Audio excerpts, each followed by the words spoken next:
What do you feel sets you apart from other offensive linemen? Really just my mentality. Like, I really don't know too many offensive linemen that just had the mean mindset that I have.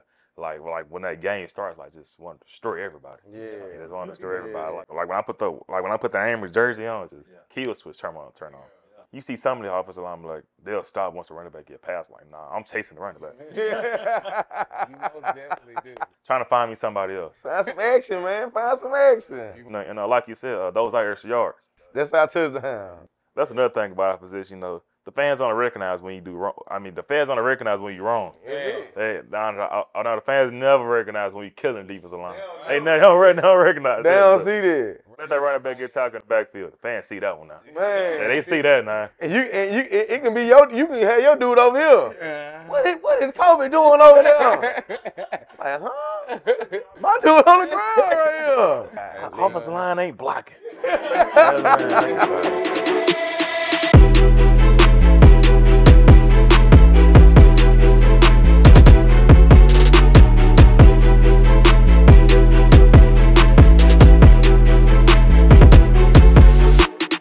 Welcome back to another episode of Sideline Convos.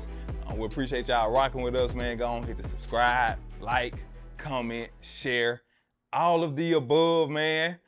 We got a huge show again today. But first of all, I'm DJ, and I'm here with Coach Matt. Coach Bud. And we got a special one for y'all, man. We got an all-state lineman. Big lineman in the house. Okay, as a junior, Super 22 in all region. Mississippi, Alabama All-Star game. Over 25 offers. Come on, man. We got Mr. Kobe Williams in the building with us today, man. How's it going, Kobe? Going good. Oh, it's going good. My God, man. What's Blessed up to be with on you? here. Oh, yeah, Oh, man. yeah, blessed to be Appreciate on you being Big here. baby Man. dish. Oh, yeah. Oh, yeah. Yeah, big nasty. They call it big nasty, but hey, we can get fresh and you know what I'm saying, look good and all that. Now we ain't the big uglies no more. Them days over with. You know what I'm saying? They have evolved. Yeah, you know what I'm saying. We just get nasty now, but it can be in different ways. All right, so hey, that's where we going with it. I'm gonna kick it right off, man, cause hey, we in these trenches today. You know what I'm saying? It's the first time we had that trench work on here. So I'm gonna have a whole lot of little pop-up questions. Hey, as soon as I think of something off the spot, you know, so I'm gonna hit you with it. So first of all, what position do you play? What you played in high school? Put it like that. We're gonna put it like that. High school, I played right tackle. I play only right tackle. Coach never just moved me around. So I originally played right tackle and just stuck right there for, my whole career. Gotcha. Was that the quarterback blind spot? No. My quarterback right-handed. Okay, I was just gonna say, okay, right-handed. when I played right tackle as well, and my quarterback was left hand, so I didn't know if he was left hand, right hand. Our quarterback right-handed. Oh yeah. So he didn't move you around none? Nah. He never moved me around. Well, I take that back. Times late in the year. I go to the strong side of the ball where we wanted to run the ball to, and then I either play left tackle or right tackle. Gotcha. What kind of disguise? Sometimes the ball probably wasn't going that way, but the defense will still shift, so it kind of threw him off. Gotcha. And it kind of messed him up a little bit. Towards the end of the year. Did you like being out on that island like that? Oh yeah. I gradually got used to it. I started learning more each and every game. Learning the ins and outs. What this player can do, what he tends to do and stuff. So throughout the years, I kind of got better at it. Got you. Studying the game. I just kept studying the game. Oh yeah. I got adjusted to it. That's big, especially playing O-line. If you know what they doing and know, you know what I'm saying, you can eventually probably call a coach, especially in high school. I don't know about college, but you can eventually like, man, coach, we need to go run this because dude doing this over here, and I know it going, you know what I'm saying? So, yeah, when you all into it like that, it make a whole lot better for real. Yep. So did you start off at tackles or Little League? Did you start off playing on the line, or there's something that as you just got bigger, you moved to the line? In Pee Wee, I played offensive guard and also nose guard. So I played offensive guard and nose guard. Then once I got in high school, my first 2 years when I was at Aberdeen, I played left tackle actually. Well, I'm backtrack a little bit. In the middle school, I played in middle school, I played left tackle. Then going into high school, I also played left tackle. Then once I transferred to Emory, my junior year, I played right tackle. Gotcha. Oh yeah, so I always been a tackle most of my football career. I was about to say, so you've been putting in the big boy work the whole time. Yeah, The whole I time. can dig that. I can dig that. So you ain't go through that little spoiled baby stage. Man, I want to run the ball. If I don't run the ball, I'm going to quit, Mom. You didn't go through that, you know what I'm saying? And that really make and break, you know what I'm saying? We were, and the separate, like, yeah, most definitely separate. We were just talking before the camera got on, like, that's the difference between a lot of people. When they get stuck in their role, they be like, man, I came from, like, running the ball and catching and all that glim and glam, you know what I'm saying? They don't know that feeling like we don't really get no shine to the fans. No, we don't. But them coaches know what's going on, though. Them coaches know, like, hey, if you can get past him, we good or whatever, you know what I'm saying? And that's really who it matters to, you know what I'm saying? So, and, you know, once you get past that, you hit the game anyway. So you 10 times ahead of everybody that's going into it, because a lot of people just become big, you know what I'm saying? And then they can adjust to it, you know what I'm saying? So you already there. And definitely. That's why we going to big D1 Memphis and everything, you know what I'm saying? And they're separated for real, so it's just a mind frame for real. I love it. So to piggyback off what Bud just said about basically all the athletes, or I ain't gonna say athlete, but skill guys get the shine or the glory. What importance do you feel that the offensive linemen play to the success of a team? Well, first of all, without the offensive line, there's nothing that goes on. The play doesn't start. Nothing goes on. Receiver don't get the ball without the offensive line. The running back doesn't get any yards without the offensive line. And the quarterback doesn't even breathe without the offensive line. So it really one of those things. So, you know, I always feel like offensive line is very much the most underrated position, underappreciated. Yes. It's very underappreciated. You know, we the ones doing all the dirty work. Make sure the quarterback, receiver, or running back ain't getting hit. Right. Yeah, we the ones down there doing dirty work. So, so I value my position very, very hardly. Appreciate that. I'm very proud right now. Got chills on my body talking about it. Hey, I've been talking to all these linebackers and receivers, and hey, I appreciate y'all coming to Sideline Convo, but I got a real deal monster lineman in front of me, man. I love it. You know what I'm saying? We can talk all day, for sure. What do you think is your favorite? Like I said, well, my thing is, see, I've always been a skill guy. Never was a big guy in my life, but I've always loved offense, especially guards and tackles. Pancakes used to be. I don't know. It just if I running the ball and I seen a pancake, in my head I gotta score. Like it was just do something to me. So what would you say is your like favorite thing? Like you say running back, mine was juking. Juking was my thing. That was my favorite thing to do on the field. People be like, can you like catch? I just love to juke people. That was just my favorite thing. What do you think would be your favorite thing on the field to get you turned up to that next, to pull up the momentum? I mean, personally, like, my favorite thing really is just like trying my best to put your face in the dirt. Yeah. Just trying to put your face in the dirt every play I get. Every chance I get, you know, that was just my mindset. You know, every down, every play, no matter where you at or how I come at you, I just want a pancake. Yeah, I just want to drill you like that. I just want your soul. I sure was watching your huddle films, man. You got what I like about you, man. You did that first initial pancake, and then you're up and going up to the next. So I've seen you linebackers to safeties. You up there with the safeties knocking folks down. I was like, man, this kid can move. And that's the thing. Like when you see Kobe, like to know him, he a big guy, soft-spoken. Yep. But like Coach Dan Pierce said, when he on the field, he a totally different guy. Because he actually played to the whistle. Like you said, up to the next level. If the whistle ain't blew, his whole junior year I spent with him, you know, filming. So if the whistle hasn't blown, he going up. He going up there. He's still out there. You know what I'm saying? But that's how, like, you know, y'all guys, that's y'all like the extra yards, and that's our extra yards, you know what I'm saying? So if we just sit there like most guys, I don't see how they just sit there and just play O-line and just, okay. No, that's going to be boring. I'm like, all right, he gone. Gone to the next, you know what I'm saying? Boom, all the play still going, on to the next, you know what I'm saying, to the play over with. So that's how you have fun, you know, that's how I have fun. So Playing to the whistle, playing to the whistle, my thing. That's it. I love it. And you gotta love it, not like it. You gotta love it. You gotta love it. You gotta love it. You gotta love your job. If you just like it, then some plays you'll do it, some plays you'll just take Exactly. off. Yeah, nah, I gotta do it every chance I get, really. Every chance I get. And you do. I watch. I love it. You most definitely do. Do you consider yourself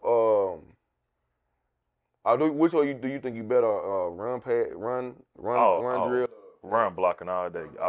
You can ask any coach, any team, what's my strong point? Run block. I love run block.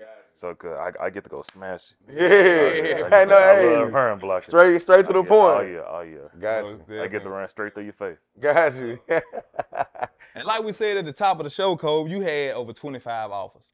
You know what I'm saying? 21 D1, and then, you know, some JUCO offers. And the school, let me just name some of the schools. Oregon, Missouri, of course, Memphis. You know, out of all of the offers that you had, what made you choose Memphis? What made me choose Memphis was, the coaches, the atmosphere, and, you know, also the coaches, the atmosphere, and also a long time thought and prayer really just emphasized my decision. You know, Coach Silverfield and Coach Myers recruited me very hardly. From the day he offered me to the day I even signed, even through the points where I committed and signed, he was just on me and making sure I was all right.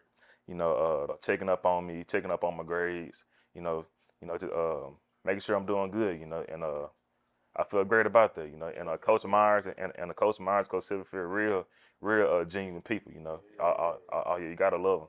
A big reason that a lot of people don't know is that Coach Silverfield actually was Memphis offensive line coach before he became the head coach. So when you talk about getting taught at the next level, you're getting taught by the head coach, the main offensive line coach, and you also got 2 or 3 other offensive line coaches. So at Memphis, I'm gonna learn from the best. I'm gonna get a lot of teaching. Yeah, most definitely. With that coach being an offensive lineman and offensive line, he most definitely gonna show that appreciation as well. Sure. Yeah, most definitely. And he gonna know people being the head coach. He know people in different areas. You know what I'm saying? So that's He was also with the Detroit Lions for a couple of years. He was with the Detroit Lions for a couple of years before he came to Memphis. And if I'm not mistaken, he was with the Minnesota Vikings for a short period of time. So you can talk about pro. Pro. So pro connection there now. And one of the offensive line coach, David Deal, he played for the New York Giants. He won 2 rings. David Deal? David Deal. Yeah. Okay. David Deal. He'll coach up the offensive line coach. So you talking about the pro connections, it's there now. That's what's up. Pro connections there. Like your pop said, the past, man. It's laid there. You just walking through that thing, man. So I gotta ask, because I'm from around this area, and I know how Amory and Aberdeen are. You know what I'm saying? So how was the transfer from coming from playing 2 years in high school? I'm sure you was the man in Aberdeen. You know what I'm saying? And then leaving them and coming to Amory. How was that transition as far as the people and everything like that? You know, it's one of those things. It's one of the things not everybody's brave enough to do. But it's not everything not brave enough to do that. You know, going from rivalry to rivalry. The first couple of weeks and first couple of months, you know, it was kind of hard to receive a lot of criticism doing that. You know, like, why are you leaving? You know, I mean, ever since I transferred to Amory, you know, I've got taught a lot. You know, from being a man to being an athlete. Being an athlete, all your Amory's taught me a lot. You know, Coach Dampier at Amory, you know, he took me up on the chin, you know, and he just made me a great player. You know, also and Coach Dampier and Coach Stevenson, you know. But also, while my stint at Aberdeen, I was also training with Deshaun Fields, which is an Amory guy. So the Amory connection's kind of really just been there. Okay. Most definitely. Well, that explains what I always say. I was gonna say why you ain't come to Shannon. I see why, you know what I'm saying? They already had their foot in the door. But, you know, anybody else, bring them on home to Shannon now. We tryna, I'm just playing, man. But that's the business, man. He stole me right there. I want to steal on him for that. Yeah. But just like, I don't think y'all understand. Like, I think Aberdeen is like, where the school at? Like running around the corner, really? Yeah, it's really. It's literally like right around the corner, and he like he had to go. He made it. I'm gonna say, you made a good decision. You know, it's nothing against Aberdeen. You know what I'm saying? But you made a good decision. Look where you standing there now, and and you making decisions like this early in life, Yeah. like that's big, man. I know I'm gonna see you on Sundays, man. I'm Most ready. definitely. You know what I'm saying? I got that feeling too. None against everybody in the program, none against Coach Wills and all, you know. Still that same respect for him.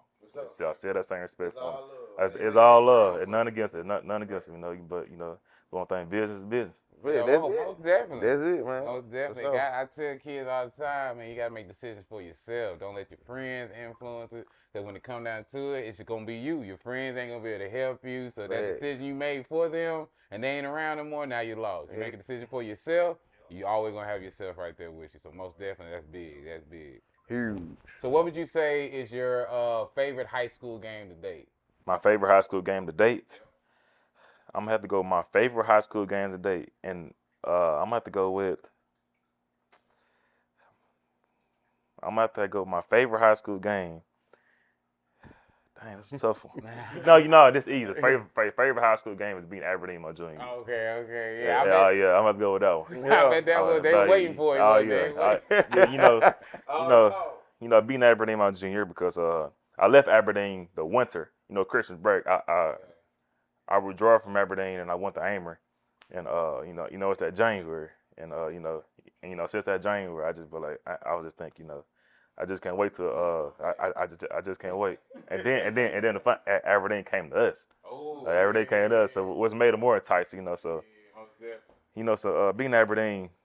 So being Aberdeen that night was it just made my night. I mean, nothing against Aberdeen, but you beat your boys. Beat my boy. Oh yeah. Got bragging rights in the city when you come back. How many pancakes you had that night, man? That night, oh man, I went crazy.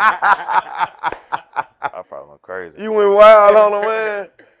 On my junior year, how it's actually the first clip. I took a guy from the 30-yard line to the back of the end zone. Yeah. Oh yeah. Set the tone early. Set the tone early. Blindside stuff, man. Oh yeah, to the bus is what I call it. To the bus. Put him back on it. Put him back in the seat. I love that. If it was in the game, I played out of my mind. It was dope. Oh yeah. And a lot of student athletes, they want to play at the next level, whether it be JUCO, D1, D2, whatever. But a lot of them don't understand that, a lot of sacrifices come along with the success of, football. So what do you feel are some of the sacrifices you made, but also, help prepare you to what you are now or who you are now? Nah, I would say that it takes a lot of self-discipline. Telling yourself, you can have some. I mean, you just can have somebody there just telling you, no, you can't do, no, you can't do this. And I mean, at some point, you got to become a young man and tell yourself, no, you can't go hang out. No, you can't go smoke a drink. And you also got to put in hard work. The only time you work out can't be just school practice. That can't be the only time you work out. Listen, guys. You gotta go put in after hours. Oh yeah, I put in after hours at minimum 6 days a week. You gotta go put in after hours. You gotta take care of your grades in the classroom. You gotta take care of your grades in the classroom. Really just self-discipline. Doing the right things, doing whatever it takes. Really, you really gotta do whatever it takes to get there. I really took that on the chin. Doing whatever it takes to get to where I am now. I gotta thank you gotta thank God, my parents, coaches. Oh yeah, my parents, my biggest asset. My dad, my biggest asset, really. And I mean, maybe my biggest critic, but my biggest asset. That's dad though. That's dad. Oh yeah, biggest critic, but my biggest asset for sure though. Oh yeah, stayed on the state, stayed telling me what I need to do. I mean, some things I probably didn't like, but I always listen. I probably didn't like what he said, but I listen. I listen. To piggyback off what bro just said, I know about a sacrifice you took. You didn't go to prom, right? No, I didn't go to prom. You were working out that night, right? I was working out that night. Yeah, I heard about that. I didn't go to prom. It wasn't nothing personal against prom. It's just that,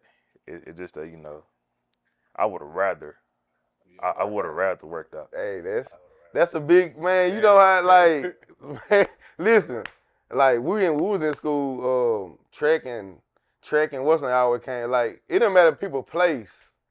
I'm man, I ain't going to no track. You know what I'm saying? I'm finna go to the prom. You feel me? So you going to go work out is a whole nother mindset. It is. And we were talking earlier, and you said you was like 330. Yeah. But back in December, I was 340. Now Back tell in the December, people what you weigh right now. Yeah, back in December, I was 340. I'm in senior high school. You got something called senior leave, and every time during my senior leave before practice, I go to McDonald's, give me a 20-piece nugget. I mean, not everybody know that, but I don't think my dad know that. But he don't know it though. But every time during my senior leave, I go to McDonald's, give me a 20-piece nugget, and then I eat it after practice, and then I eat dinner. I was just eating. I was just eating, but it really did hit me until at my official visit at Memphis, I stepped on that scale and said 340, and then Coach Silverfield at Memphis told me, I need you to get down. Well, we're gonna get you down, but I was like, from December to May, nah, I'm gonna do that. I took that chance. I'm gonna do that. So I cut back off McDonald's primarily. I just stopped eating McDonald's. My mom always say it's not healthy to do, but I really just stopped eating. I just stopped eating. Like the only time I ate was dinner, and I did at a minimum 60 minutes of cardio a day. It is a minimum 60 minutes of cardio. I was running and stuff, and now I'm around 307, 308. Yeah, where I want to be. That's work. Before I go to school, I'm gonna try to cut down to about 300 on the dot, but right now, I'm pretty comfortable. Looks good. Looks good. Most definitely. That's it, man. That's it. I love it. What's your height and weight? 6'5", 308. In December I was 6'5", 340, but I couldn't tell though. Yeah. I couldn't tell 'cause I was playing good. I was moving people off the ball. I was never getting tired. I was good, but when I stepped on that scale, say 340, and Coach Silverfield said I need you to get down. I said, nah, you ain't got it. I'm gonna do it. I want to jump over into the academic side because a lot of people really don't. Well, they should know how important academics are, and you are a member of the National Honor Society, and so how do you balance academics and football, as well as how important was academics when it came to your decision to go to Memphis? In this household, with my mom and my father, academics always been number one. Like, you had to get your grades before you do anything extracurricular. You had to get your grades. It had to be A's and B's. So even since coming up from pre-K all the way to now, I always been an A/B student. Academics is number one when it comes to parenting me. I mean, what come my parents parenting me? Academics always been number one. I always set my priorities with academics. I can't go play football if I don't got the academics. So why would I go work out when I don't got my schoolwork done? It's really one of them things. So academics is really number one. And most of the things with academics were I think other people get confused where it's really just a matter of doing the work. You ain't gotta be no Einstein really. It really just a matter of doing the work. All you gotta do is really just do the work, really. And you ain't gotta be an Einstein to do all the work. I mean, you got those certain classes like calculus or chemistry or whatever, but most of the time it's just a matter of doing the work. And I'm always good at doing my work. It's the discipline, just doing my work, just making sure I get it done. That's how I keep the. I think I got a 3.77 to 3.8 right now.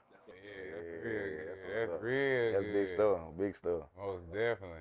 One of the biggest challenges I faced transferring from Aberdeen was academics. Now, yeah, I faced a big challenge.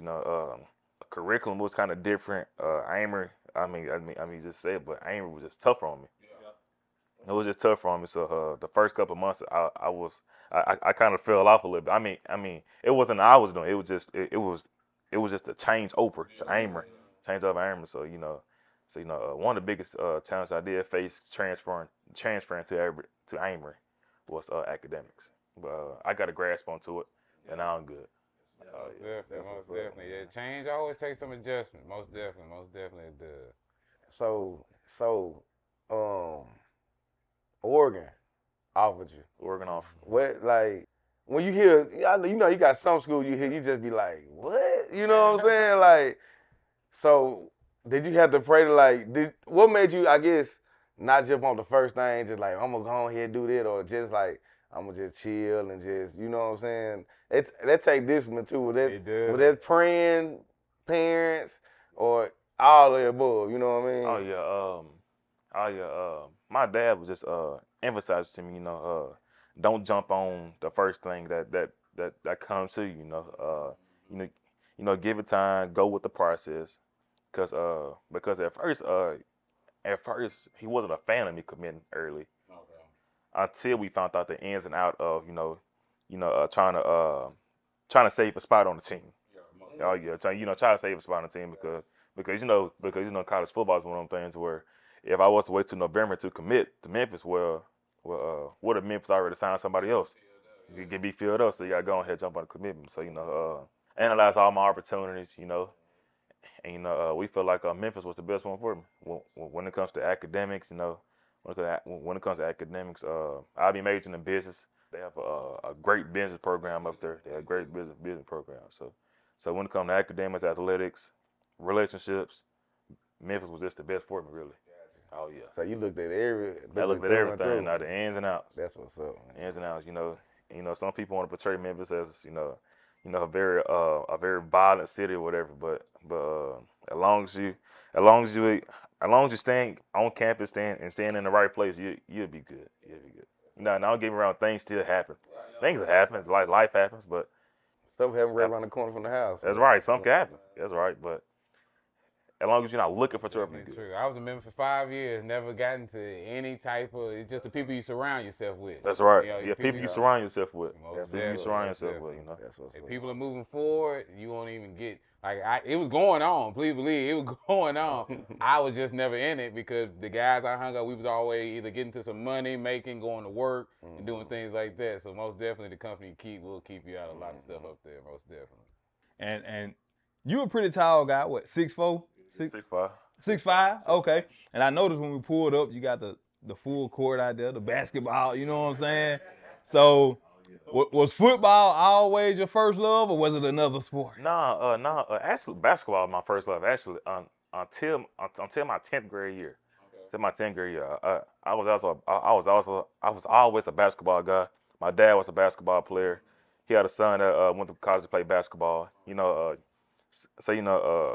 When it came to him training me or whatever, a specific sport, it was always basketball. He taught me a lot about basketball. If I was about 70 pounds lighter, I'd probably go play basketball. But basketball was always my first love. But until my freshman year, I had a surgery. I had a surgery on my left foot, and I was back there. I couldn't move, so I was putting on weight. I put on about 30 pounds in 2 months. So it was one of the things where it kind of forced me to become a football player. I was having people telling me, you'll be a great football player. You'll be heck of an offensive line, things like that. I just got better at football. Yeah, basketball really my main thing though. I was really hoping to become a basketball player. Yeah. You grew up around it and other things. Grew up around it, my name being Kobe. I was like, yeah. I was thinking, oh yeah, basketball amazing. It wasn't basketball though. It became football my 10th grade year. You think basketball helped you with your footwork? No doubt. No doubt.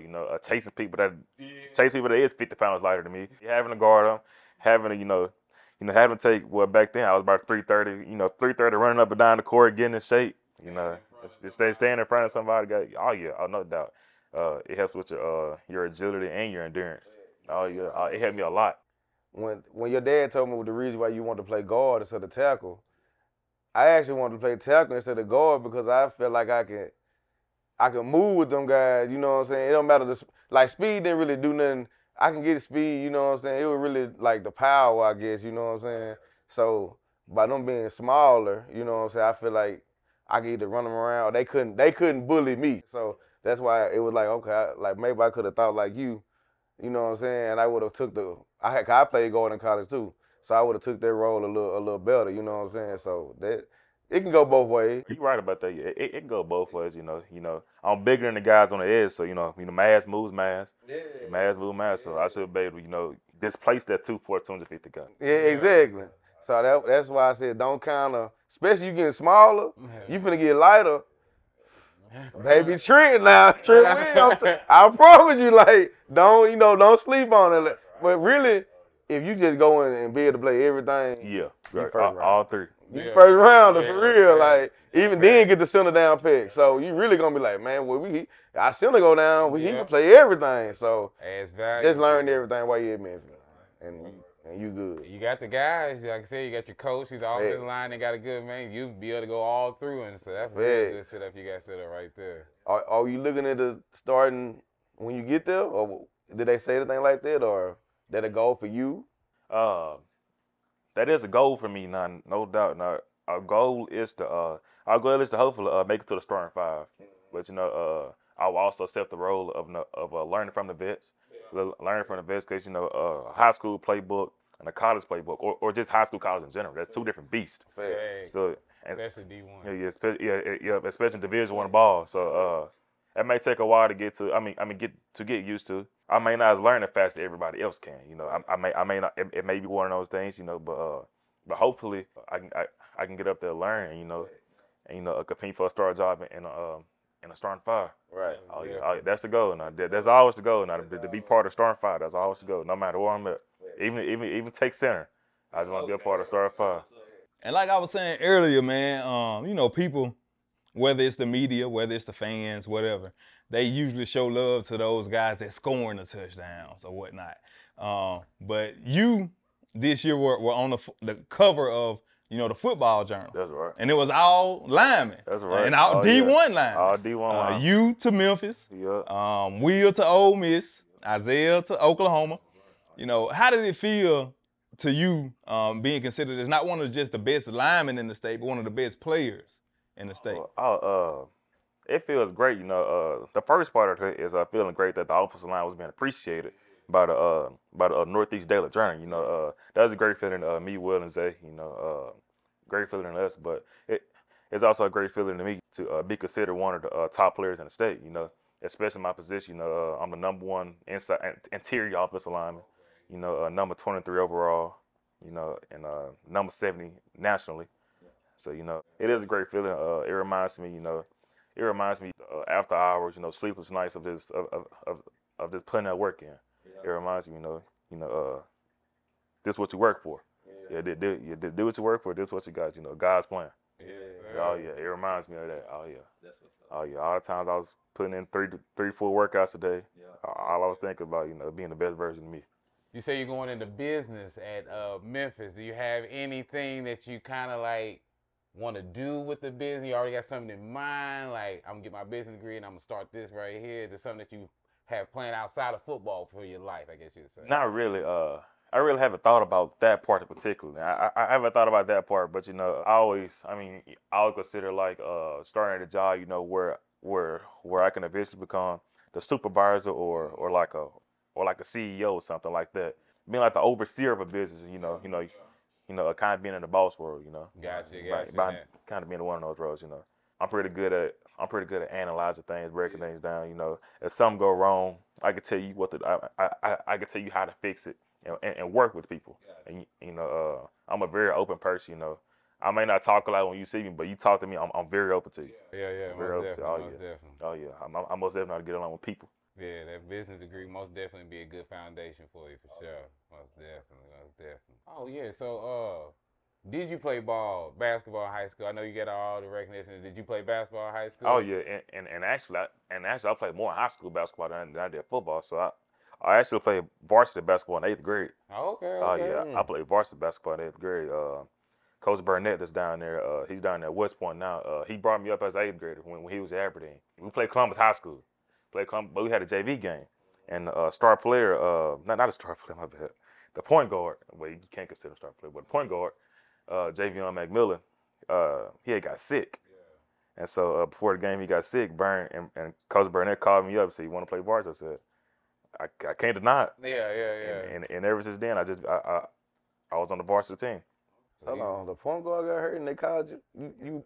Point guard, yeah. The varsity point guard, he threw up. We was on the bus. He was throwing up, couldn't play, and so he called me up. And so Coach Burnett offered me the jersey. Well, I couldn't wear a jersey. I was too big, but we had the spare. We had a spare jersey, so he suited me up. And ever since then, I was on the varsity squad for the rest of the season. That's what position you play. I was able to say, was you playing guard or you? Like, you playing guard or you playing in the post or you playing everything? I mean, I just played post, but in high school I just played post, but in my mind I thought I could play everything. Especially, you know, so I know your dad been training, so I know he trained you guard and all this. So.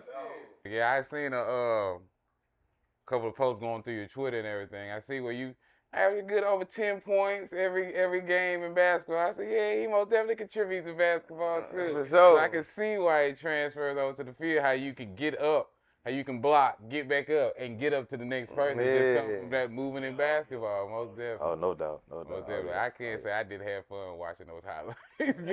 You were crushing people. I'm talking about crush, especially when you got to that second row. Yeah. Like you fight the lineman, you do them pretty good too. I say you get them up, slam them down. But once you got to those linebackers and safe, man, you would just. I was like, I know they hated seeing that man come through there. I love second level blocks. Yeah.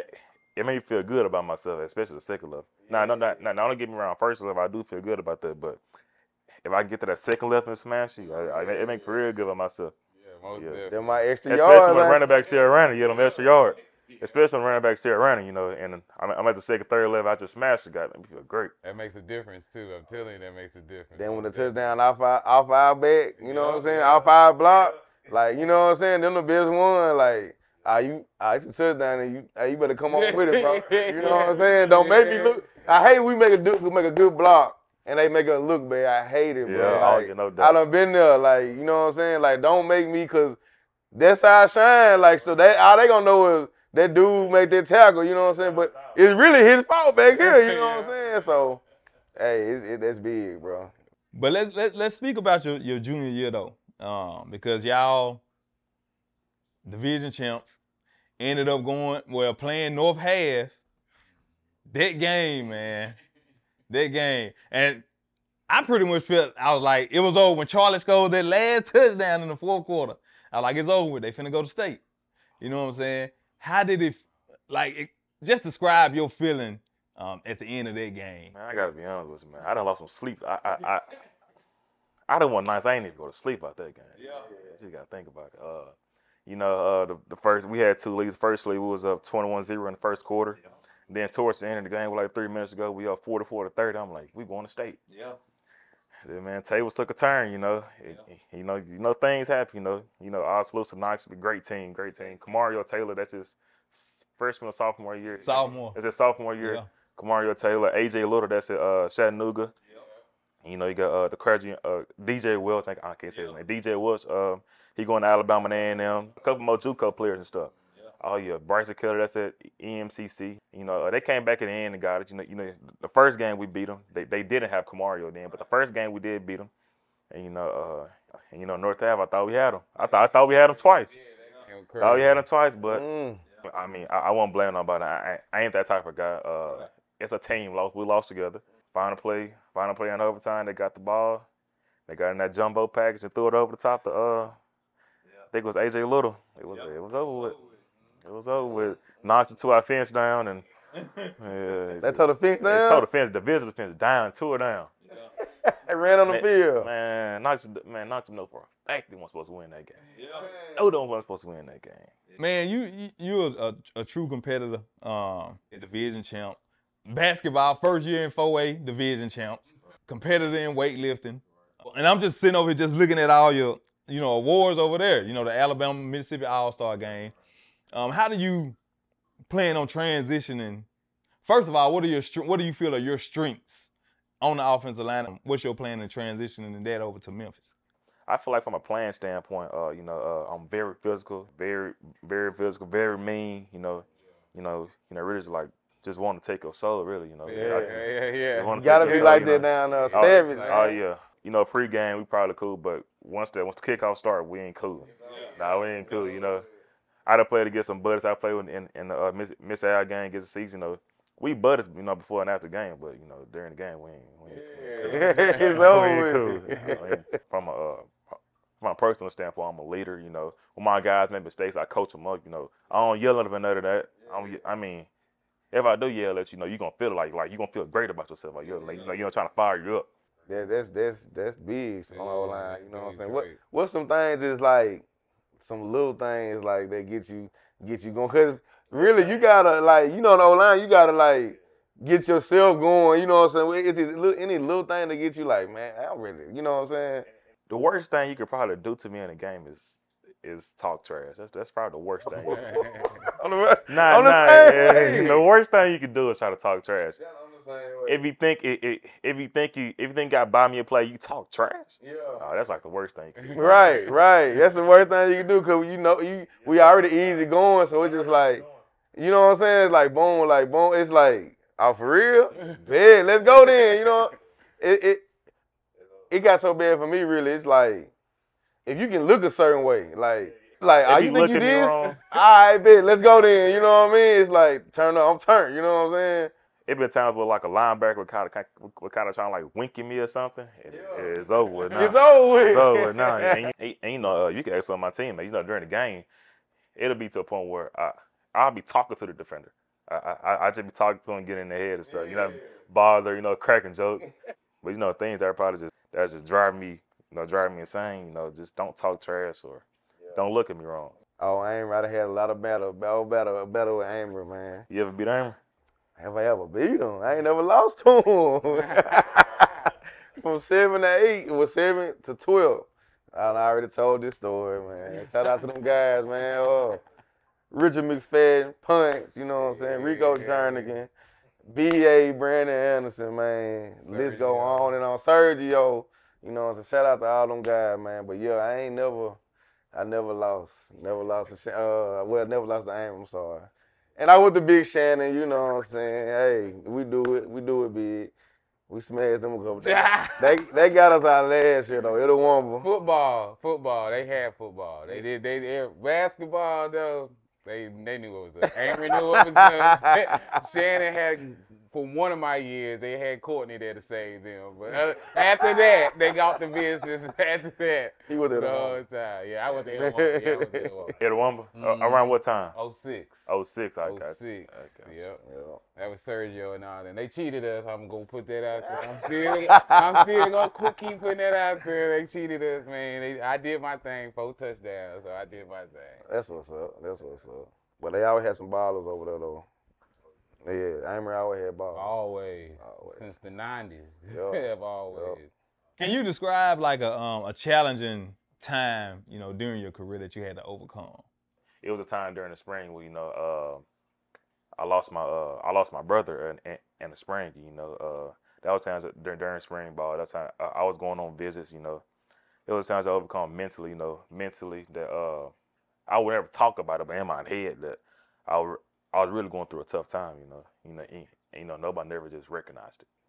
But really outside of that, that was really just it. R.I.P. to your brother, man. Oh yeah. AJ Vasa is your nephew. Oh, nah. Yeah. Superman, man.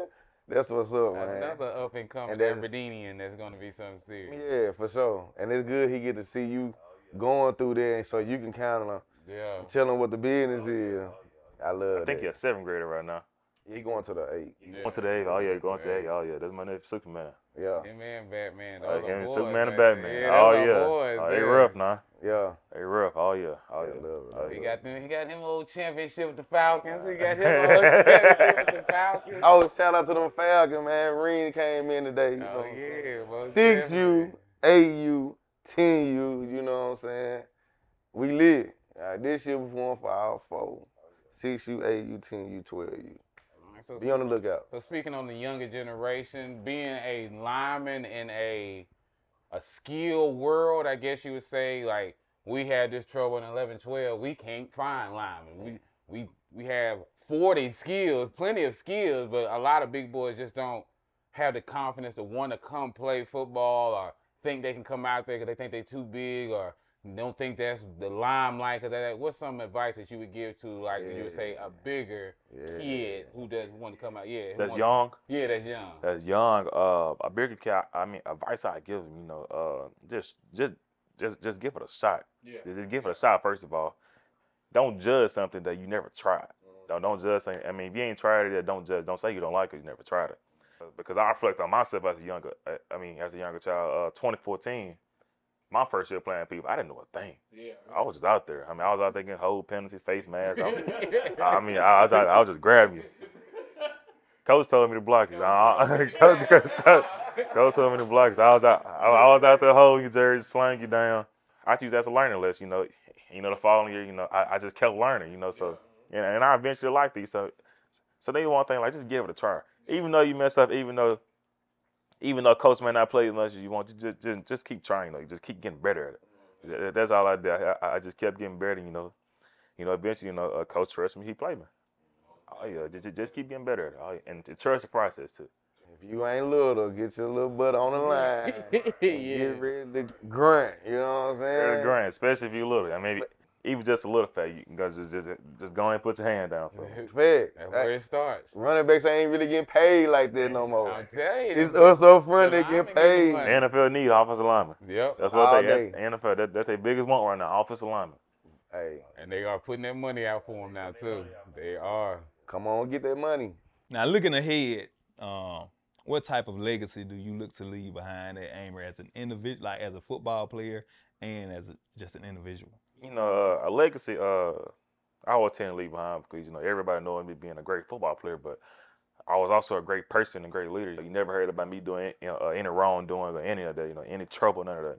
I mean, I'm always respectful to the elders, I always kept my grades up, and I was a great football player. Legacy I leave behind was he was a great football player, person, leader, a respectful legacy. A respectful legacy I would love to leave behind. My name. Take you a long way, man. Everybody number 76. Everybody remember.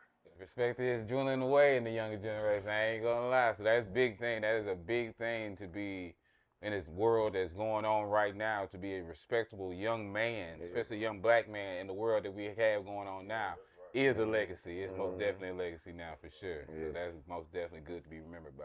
Yeah, you're a good, humble guy, man. I love it. Back to your training, man. Give some more shout out on your training, man. I've seen a lot of your videos on Twitter shows you working out with Deshaun Fields and everything. So talk about that a little bit.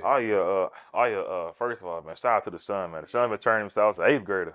8th grader, I was a young buck over there, everything, he was still bringing me in about 3 days a week, Shout out to Deshaun, and he been working with me, and just outside of training, Deshaun taught me a lot, man. Yeah. I'm talking about just from being a man, about like just looking at life. Because a lot of things he done lived through. Yeah. When it comes to sports, how to handle certain things, and what to do on and off the field, he taught me a lot.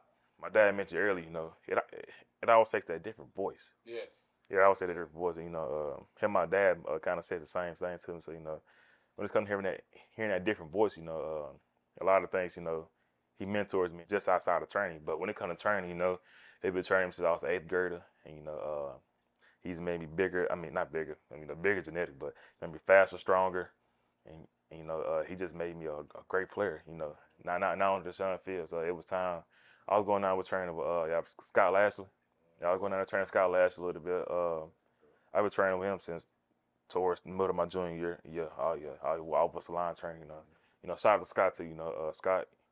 Scott hit me with my technique. All type of stability and stuff. Oh yeah, shout out to Scott too. But you talking about the main trainer? Deshaun been us since day one. Yeah. Day one. Oh yeah, day one. He was here right now. He'd be cracking a couple jokes. He's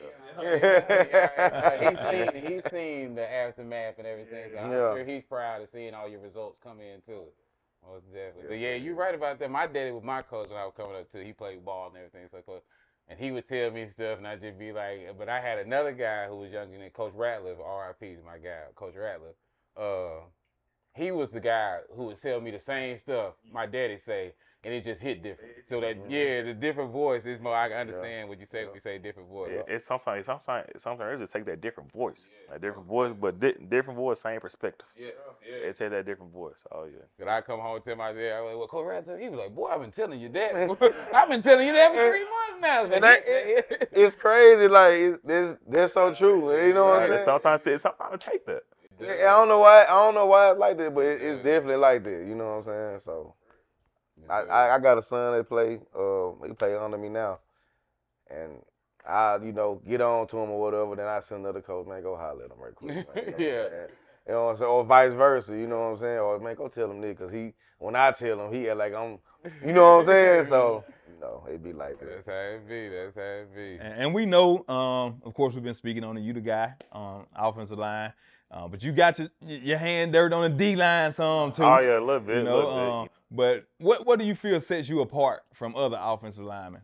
What I feel sets me apart is really just my mentality. Like, I really don't know too many offensive linemen that just have the mean mindset that I have.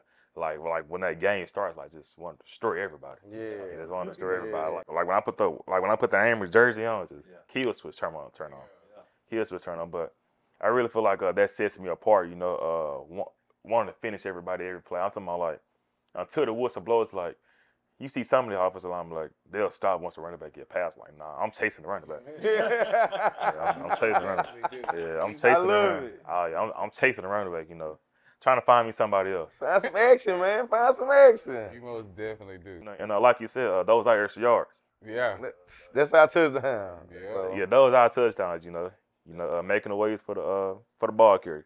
when they cross it, they celebrate and we like, man, we did this. Yeah. You know what I'm saying? Like, yeah, it's up. You know what I'm saying? We did this. I love the running backs that run right back to that lineman. They're my favorite ones, Yeah, man. I love the running They're backs. my favorite type of guys, man. Like, And you can always tell the best ones. The best ones, like the ones you be like, he's always in open field. Yeah. When he got a touchdown, he's running straight, and they usually got that one or two that gonna pick him up every single time. I got you, boy. They'll pick him up, so I love that.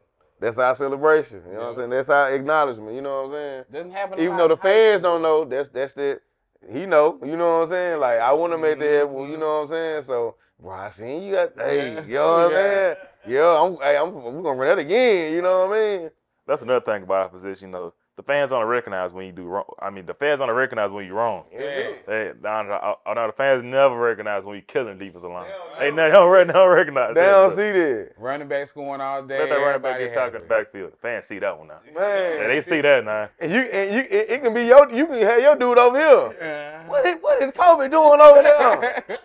Like, huh? My dude on the ground right here. We all messed up. My bad. All right, cool. They ain't doing nothing out there. Offensive line ain't blocking. I can tell. Never get no love, man. No love, dog. We got to make up our own love, I know I did that. I know I'm great. Yeah. You know what I'm saying? I say it gets better the higher you go because it gets more appreciative. Like high school, you may have that one running back who really understands what's going on and he appreciates. Yeah. Once you get to college D1, that running back, he's gonna understand.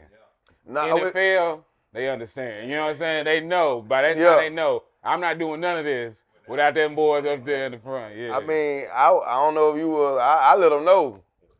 I mean, not like on no cocky, but you got to. if they get to like crying, like we had a lot of receivers this Shannon, so they get to, hey, bro, I'm down here blocking for y'all. Y'all stop out there crying. Let's put the work and let's win the game. We trying to win the game. We don't care nobody. We don't get no stats. You know what I'm saying? We trying to win. The win is our stat. You know what I'm saying? So, boom. I feel like a running back that was really great at what I was playing with Charleston. Charleston very appreciative of the offensive line. Yeah, he never complained when he got tackled back, but never said a word. Never said a word because same time he know that if he made that big run, that was us too. That was us. Yeah, but, I always like that particularly about Charleston. He never complained when we did wrong. Yeah. If we did wrong, he never said a word. He said, "Let's go, let's do it again." And that make you want to. You know what I mean? That make you go harder for him. Yeah. But how the running back, like we get talking in the backfield, they want to say something to you.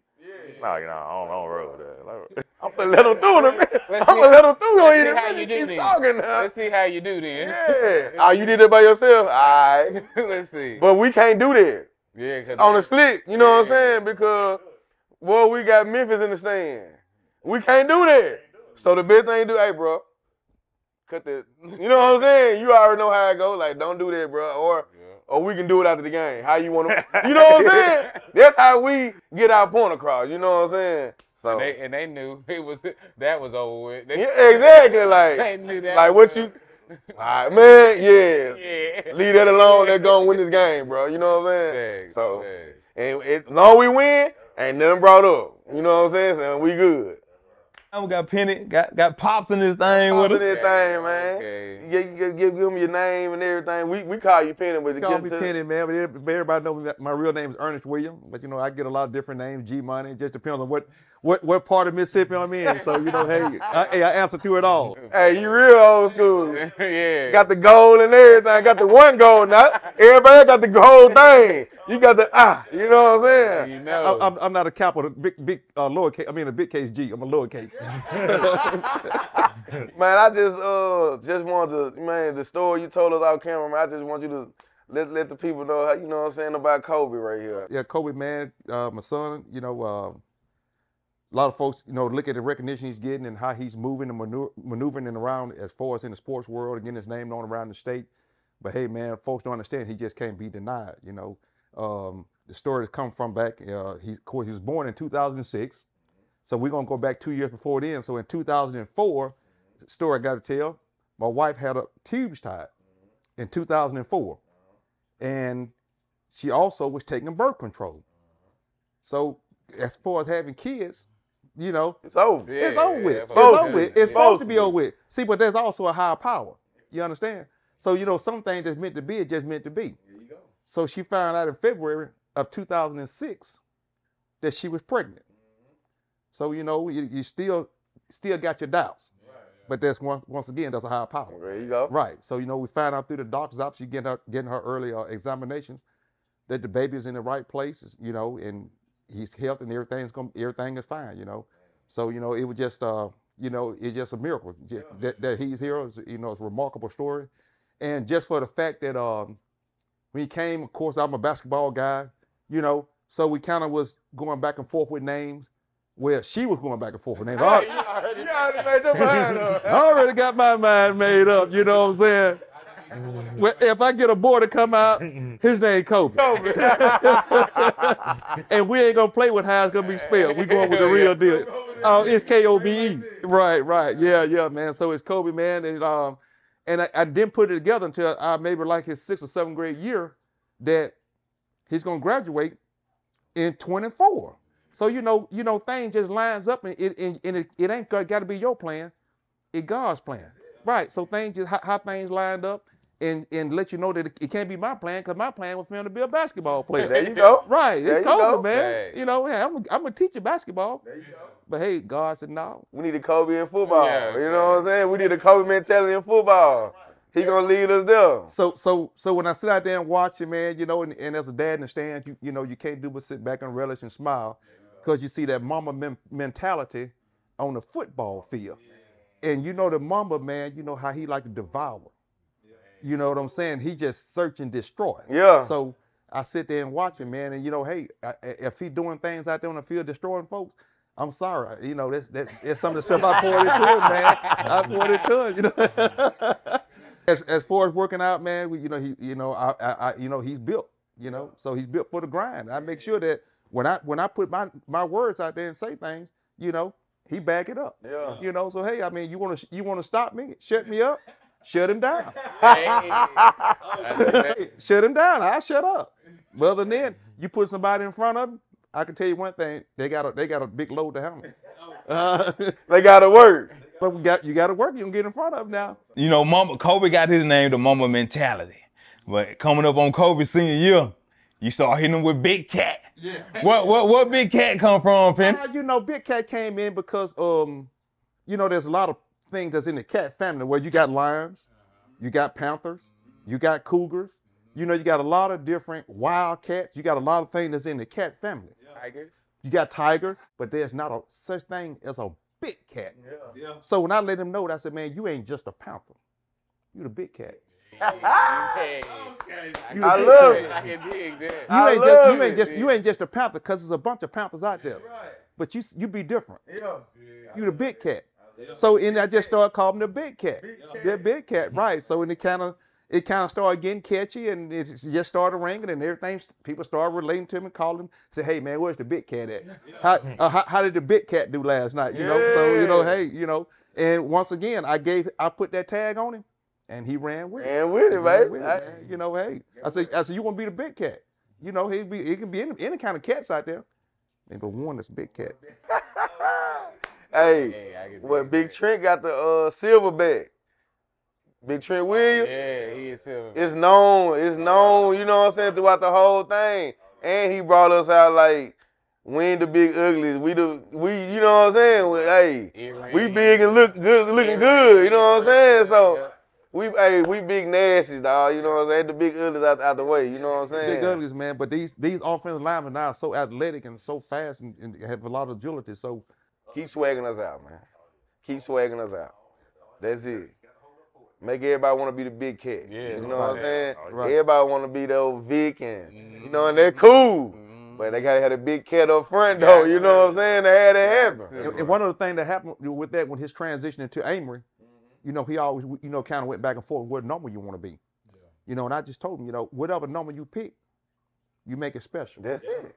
You make that number special, and his thing to do is for the rest of the kids that's coming through, is say, I want to be 76. So that's why you got to continue to keep the character high. You're making sure you're working out and doing everything in the classroom, because some kid is watching you. They're going to watch you. They I watching promise you. you. They watching you. But I guarantee you, when you leave a legacy, It's missed. it's missed. It's missed. Huh? Yes. That's right. It's going to be missed. Hey, That's right. Shannon Happy gone. Yeah. We coming strong, man. We coming strong. Bags. This side we couldn't get through. We coming straight through it, man. Ain't no big cat over there, man. I love it, man. I love it. Man, we appreciate y'all inviting us in the home, Penny. Hope we appreciate you being on here. No problem. Man, I might come dunk a little bit. come on to the compound. Come on to the compound, man.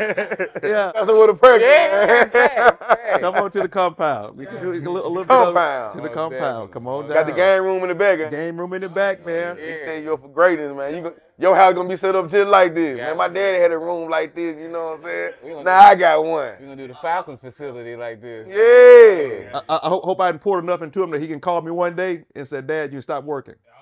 Oh man. Yeah. It's coming soon. Yeah. It's Got coming a couple more soon. years. Got a couple more years. Go ahead and put that notice in. Tell him you're done. Put the retirement in, Big baby. cat out. Big cat out. Big cat out. The biggest cat out, man. You know what I'm saying? Cat daddy. Cat daddy out of here. Cat daddy gone, Got man. you. Hey, sign them Okay. papers. I'm out of here, Say, man. man, you done working, man. Yeah. Put the safety shoes up. Gotta get us some big cat shirts and go out to a Memphis game. Got to. I'm coming. Oh, yeah. And once again, you go to Memphis, they the Tigers, right? That's what I said, yep. Yep. All the way. Hey, can't be denied, man. Can't Can't be denied. Can't Say, be. keep walking in faith, man. Keep walking in that faith, man. That he done laid out for you. Hey, we're gonna come out on top, baby. Oh, yeah, no doubt. Yeah. So, Mess around, be at the Detroit Lions.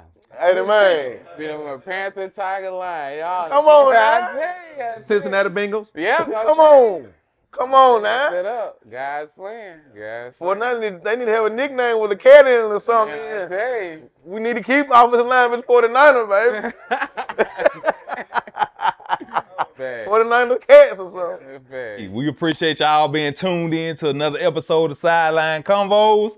Hey, we told y'all 2024 is going to be huge. We continuing on, man. 24. 24, man. Oh. This is the ceiling right here. I knew it was going to be a great year. Yeah. Appreciate y'all again. Go on, hit the like, subscribe, comments, all the above. Yeah.